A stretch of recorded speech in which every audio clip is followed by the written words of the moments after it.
안녕하세요. 서영주입니다. 여러분, 우리는 성경 말씀을 인용하면서 이웃이라는 말을 자주 사용하지요. 그런데 그 이웃이라는 개념도 여러 가지 형태로 나누어 생각할 수 있습니다. 예를 들면 우리와 특별한 관계가 없어서 평소에는 잘 모르는 우리 주변의 이웃, 그리고 우리와 혈연, 지연, 확연이나 그 밖에 사회적으로나 인간적으로 여러 가지 관계 속에서 인연을 맺고 있는 가까운 사이의 이웃, 그리고 또한 악연으로 원수된 이웃 등 여러 가지 형태의 이웃이 있다고 할 수 있죠. 그런데 예수님께서는 우리에게 두 번째 계명으로 마가복음 12장 31절에서 너 이웃을 너 자신과 같이 사랑하라고 말씀하셨습니다. 이 말씀에서의 이웃은 예로 든 모든 형태의 이웃을 다 포함하는 개념입니다. 그러나 오늘은 그런 이웃 중에서 우리가 평소에 잘 모르고 지내는 이웃에 대한 사랑 이야기를 예수님께서 하신 선한 사마리아인의 이야기를 토대로 이야기를 나누고 싶습니다. 누가복음 10장 30절로 37절에는 여러분들이 잘 아시는 선한 사마리아인의 이야기가 나오죠. 그 스토리는 대충 이런 거죠. 어떤 사람이 예루살렘에서 여리고로 가는 길에 강도를 만났어요. 강도들은 그의 옷을 벗기고 때려서 거의 죽게 된 채로 내버려 두고 갔죠. 그때 마침 한 제사장이 그 길로 내려가다가 그를 보고 피해서 지나갔어요. 또 한 레위인도 그곳에 이르러서 그를 보고 피하여 지나갔고요. 그런데 어떤 사마리아 사람이 여행을 가다가 거기 이르러 그를 보고서는 불쌍히 여겨 가까이 가서 기름과 포도주를 그 상처에 붓고 사매고 자기 짐승에 태워서 주막으로 데리고 가서 돌보아줬죠. 이튿날 그 사마리아인은 2데나리온을 주막 주인에게 주면서 이 사람을 돌보아 주세요. 비용이 더 들면 내가 돌아올 때 갚겠습니다 라고 말하고 떠나갔어요. 예수님께서는 이 이야기를 하신 후에 율법교사에게 너 생각에는 이 세 사람 중에 누가 강도 만난 자의 이웃이 되겠느냐라고 물으시고 그가 자비를 베푼 사마리아인이 이웃입니다 라고 말하자 가서 너도 이와 같이 하라고 말씀하셨습니다. 여기서 예수님께서는 강도 만난 자의 이웃을 선한 사마리아인이라고 하십니다. 사실 그 사마리아인은 강도 만난 자를 평소에 잘 몰랐죠.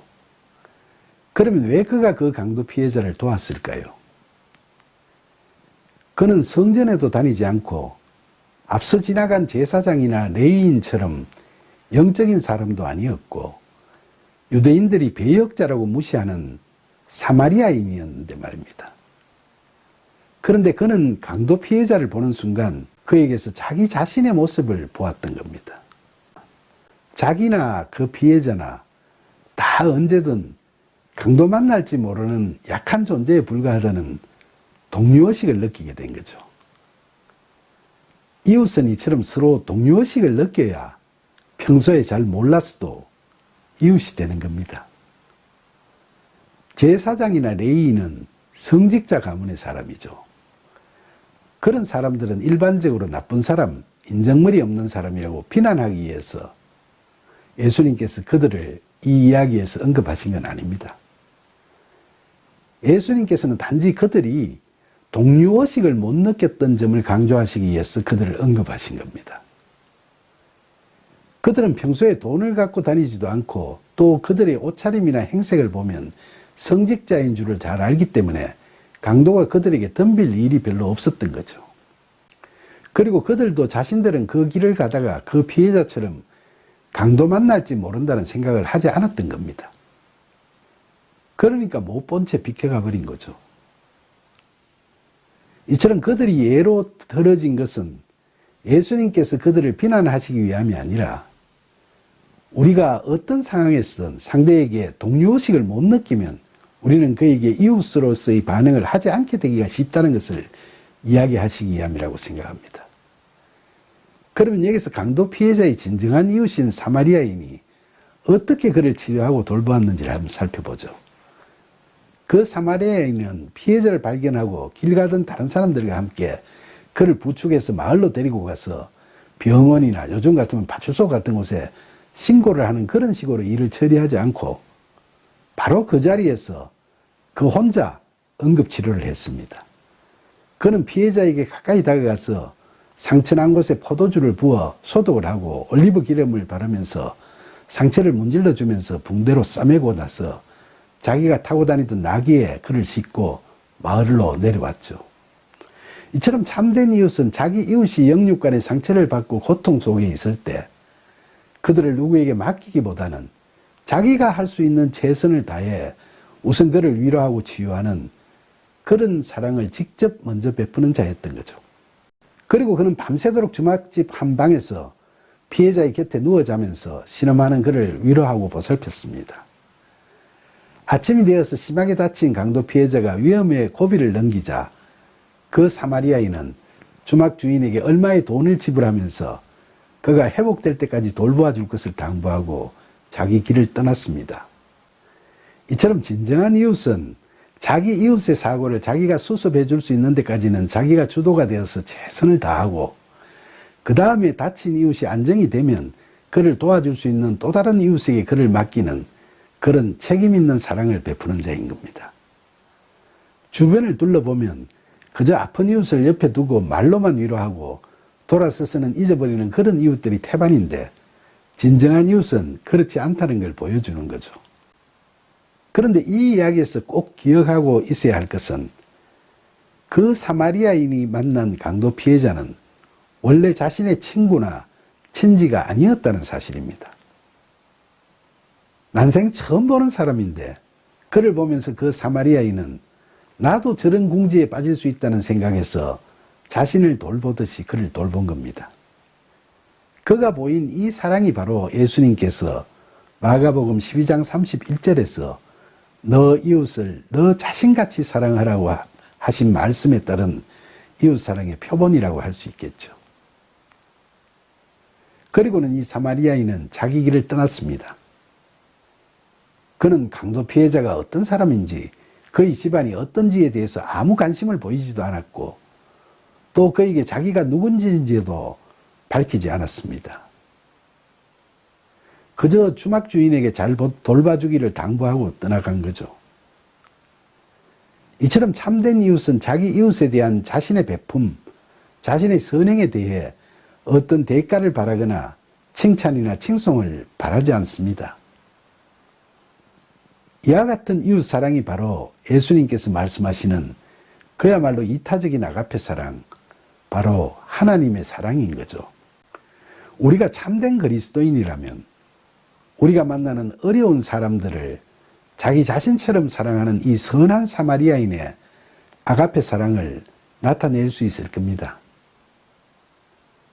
그러나 아가페 사랑을 나타내는 것은 단순히 그 사마리아인의 본성이나 수련된 이성에 의해 되는 것은 아닙니다. 우리 그리스도인들은 자신의 이웃에게 자신을 투사해 보는 것, 그래서 자신이나 이웃이나 누구나 할 것 없이 우리 인간은 다 똑같이 유한하고 연약한 피조물에 불과하다고 인식하고 있기 때문에 그런 이웃사랑이 가능한 겁니다. 그런데 그 사마리아인에 대해서 한번 곰곰이 생각해 보세요. 그는 여기 등장하는 제사장이나 레위인처럼 사회적으로 신분이 보장된 사람도 아니고 더구나 유대인들이 볼 때는 형편없는 이방인에 불과합니다. 아무것도 아닌 보잘것없는 신분의 이방인이 주는 메시지가 무엇이죠? 바로 심령의 가난함, 즉 진정한 내려놓음의 상태를 의미하는 것 아니겠습니까? 그리고 또 강도 피해자에 대해서도 한번 생각을 해보시죠. 그는 인적 드문 산길을 혼자 걸어가다가 강도에게 피습받은 불의의 사고를 당한 사람, 즉 험난한 세상에서 예기치 못한 고난과 시련을 당하는 바로 우리 모두를 상징하고 있습니다. 그는 치명적인 부상을 당하고 정신을 잃고 사경을 헤매다가 선한 사마리아인을 만나서 현장에서 응급치료를 받고 간신히 목숨을 건질 수 있게 되었죠. 그는 이튿날 아침 깨어나 보니까 이미 그 사마리아인은 떠나버리고 없었습니다. 주막 주인을 통해서 자초지종을 들어보니까 그 사람이 아니었으면 정말 큰일 날 뻔했다는 생각이 들었고 그 사람이 너무나도 고마웠습니다. 고난 중에 만난 그 선한 사마리아인은 참된 그리스도인을 상징하지만 피해자에게 초점을 맞추고 보면 우리 인생에서 수고하고 무거운 짐을 대신 들어주시고 우리의 상한 심령을 치유해 주시는 예수 그리스도를 상징한다고도 볼 수 있겠죠. 그러니까 바로 우리가 삶을 살아가다가 예수님을 만나는 것도 이 같을 수 있다는 겁니다. 그런데 이 강도 피해자는 이런 일을 겪으면서 어떤 심경의 변화가 일어나게 됐을까요? 아마도 그는 살다가 생각지도 못했던 그런 큰 사고를 자신이 당했다는 데 대해서 한동안은 놀란 가슴을 진정하기가 힘들었을 것이고, 또 한편 그런 사고 중에 전혀 모르는 사람에게 그런 은혜를 입었다는 사실에 대해 크게 감동도 했을 겁니다. 그러면서 그는 그 사마리아인을 빨리 찾아서 자신이 입은 은혜의 빚을 갚고 싶기도 했겠지만, 다른 한편으로는 이제 자기도 다른 이웃이 고난받을 때에는 앞장서서 도움을 주는 사람으로 살아가야겠다고 마음에 다짐을 하기도 했을 겁니다. 그는 그 선한 사람을 다시 못 만나도 앞으로 살다가 자기처럼 공경에 빠져 허우적거리는 다른 이웃을 만나게 되면 그 선한 사람처럼 친절과 사랑을 베풀어야 자기가 받았던 그 사랑의 빚을 조금이라도 갚는 것이 되겠다고 그렇게 생각하는 거죠. 우리가 인생을 살아가다 보면 미처 생각지도 못했던 어려운 일에 봉착하는 경우가 다반사이고, 또 그때마다 전혀 기대하지도 않았던 이웃으로부터 너무나 고마운 신세를 지게 되는 경우도 허다합니다. 예수님께서 오늘 우리에게 주시는 이 선한 사마리아인의 이야기처럼 우리는 전혀 대가를 바라지 않고 공경에 빠진 우리를 도와주는 그 이웃에 대해 말로 다 표현할 수 없는 감사함을 느끼지만, 그렇다고 해서 그들에게 똑같은 보답을 할 기회가 다 생기는 것도 아닙니다. 그러다 보니까 정작 우리가 도움받은 이웃에게는 우리 생각만큼 보답을 못하지만, 우리는 또 우리가 만나는 또 다른 우리 이웃들의 공경에 대해 눈을 돌리게 되는 작은 사랑의 삭이 우리의 마음에 싹 트는 것을 느낄 수 있게 되죠. 그래서 그들이 우리에게 무슨 연고나 유익이 있든 없든 관계없이 공경에 빠져 힘들어하는 그들의 모습에서 지난날 고통받던 우리의 모습을 보게 되는 겁니다.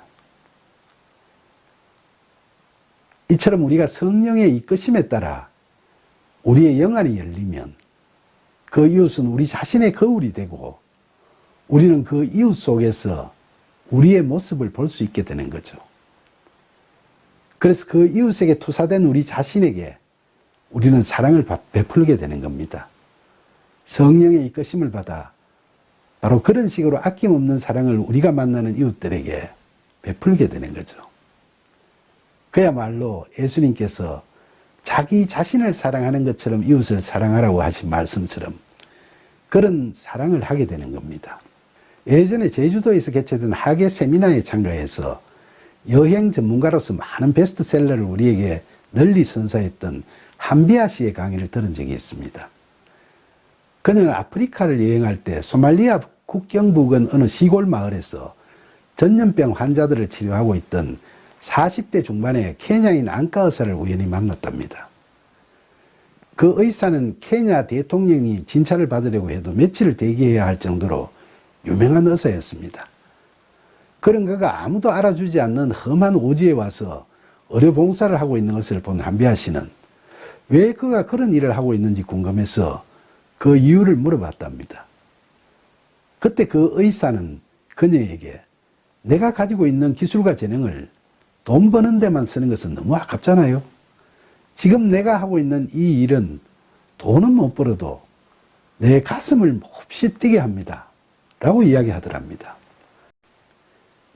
그 말을 들은 그녀는 너무나도 큰 감동을 받았고, 결국 자기도 그 의사가 참여하고 있던 국제 NGO 단체에서 긴급 구호팀장으로 일을 하게 되었다고 했습니다. 그녀도 그곳에서 자신의 가슴을 뛰게 하는 일을 찾게 된 거죠.